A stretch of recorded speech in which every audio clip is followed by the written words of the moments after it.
This is Hadrian's Wall, or what still remains of it. For almost 3 centuries, it defined the northern boundary of Roman Britain. But it wasn't designed to be uncrossable. It was made to be observed and to turn observation into routine. Using real archaeological evidence and modern AI tools, we can start to picture what everyday life on Rome's northern border might have looked like and how it actually operated.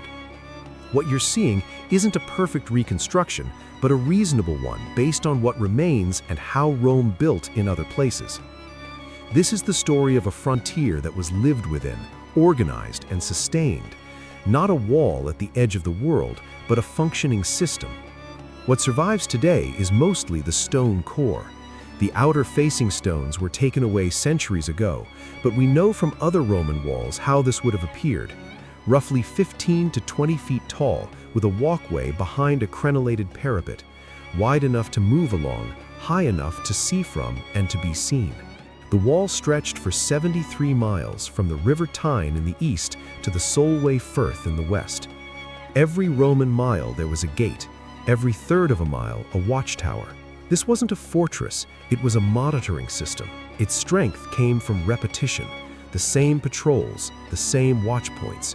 Every day, the wall didn't block movement, it guided it, filtered it, made it visible, and that visibility worked both ways. Anyone approaching would have seen this, a continuous stone signal of Roman presence reaching across the horizon.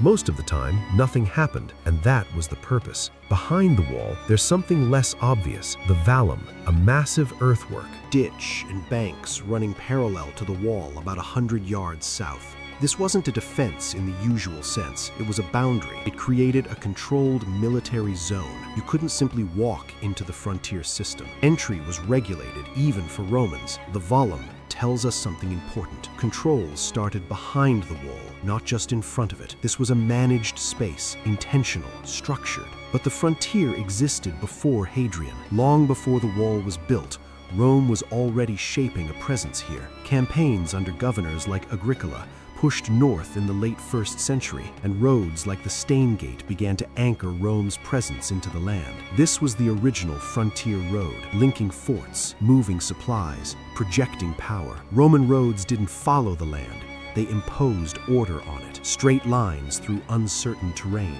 The wall didn't create the frontier, it formalized one that already existed, and that earlier system had to be supplied. This is Corbridge. It doesn't look like much now, but this was one of the most important sites on the entire frontier, a supply center, an administrative hub, a crossing point on the River Tyne. Grain, weapons, tools, clothing, everything the wall required passed through places like this. We can only rebuild what the foundations reveal. Roman logistics were standardized. We know how they constructed warehouses, how they organized supply, how they moved goods. Corbridge may have been larger than what we're showing, but even at this scale, it's clear frontiers only function if they're fed. And sustaining this one took infrastructure, planning, and a lot of uncelebrated work. Vindolanda sits just south of the wall. It was here before Hadrian arrived, and it remained occupied for centuries after.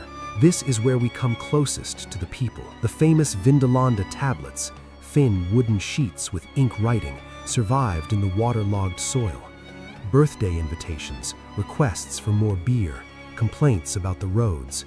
These weren't just soldiers, they were people living lives. Families settled here, traders opened shops, children grew up in the shadow of the frontier. Rome learned how to live here before it walled it, and when the wall went up, life didn't stop. It just continued under a different kind of order. Every Roman mile along the wall, there was one of these, a mile castle. The name is misleading. These weren't castles, they were gateways, small, practical structures just large enough for a few soldiers and a gate through the wall. This is where people crossed under watch, with permission. Traders, locals, messengers, families. The wall didn't seal the frontier, it channeled movement through controlled points. Nothing here is oversized, nothing is dramatic. The frontier worked because it was tight, repetitive, and always observed. Between the mile castles, every third of a mile, a turret, 2 soldiers, elevated position, clear sight lines. Nothing elaborate, just a place to stand, watch, and be seen. Most days, nothing happened. Patrols passed, reports were written, routine as deterrence. The frontier worked because it was everywhere, all the time. Some forts were built directly into the wall. Housesteads is one of the best preserved. This housed around 800 men, an auxiliary infantry cohort, likely from modern-day Belgium or the Netherlands. Not Roman citizens, provincials recruited from other parts of the empire, serving on someone else's frontier. Inside were barracks, a headquarters building, granaries, a hospital, even communal latrines. Everything arranged in the standard Roman grid, order made visible. This wasn't a castle under siege, it was a permanent garrison managing a routine. This is administration in armor. Chester's was different. This was a cavalry fort, 500 mounted troops, fast, mobile, able to respond quickly to trouble. The fort sits right on the river, with a bridge that carried the wall across. Rivers weren't gaps in the system, they were controlled crossings, and cavalry meant Rome could patrol beyond the wall, enforce agreements, and show force without committing to major battles. There weren't many large conflicts here. The system worked because it didn't need them. Control didn't end at the wall, it moved along it. The wall ended at rivers. In the east, the Tyne. In the west, the Solway Firth. Not because Rome ran out of ambition, but because rivers were natural barriers, harder to cross without being noticed. At Wallsend, there was likely a naval or river patrol presence. The frontier extended onto the water. At Bonus on the western coast, the fort has mostly eroded into the sea, but we know it was there. And south from Bonus, a chain of smaller towers and fortlets continued down the Cumbrian coast. The wall wasn't just a line, it was a system. Not far from the wall, tucked into a hillside, was something else. A Mithraeum, a temple to Mithras, a god popular with soldiers. Small, dark, hierarchical, initiation-based. This is where soldiers came to find meaning, to bond, to cope with isolation, danger, and the weight of routine. Outside, Roman order, discipline, the machinery of empire. Below ground, mystery, ritual, belonging. Order outside, meaning inside. So what was on the other side of the wall? Not an empty wasteland, not howling barbarians at the gates. People lived here, tribes with their own structures, alliances, and economies. Rome traded with them, negotiated with them, sometimes fought them, often ignored them. The wall wasn't a line between civilization and chaos, it was a choice about where to stop.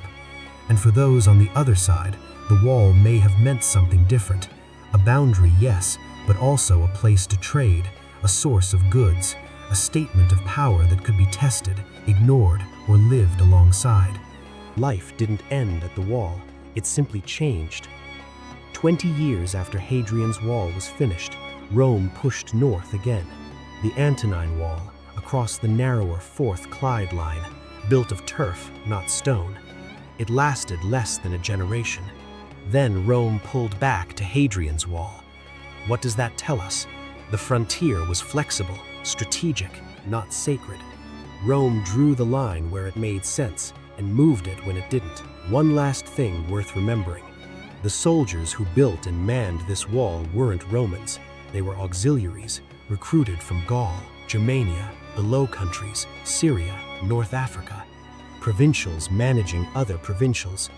They served 25 years. If they survived, they earned citizenship.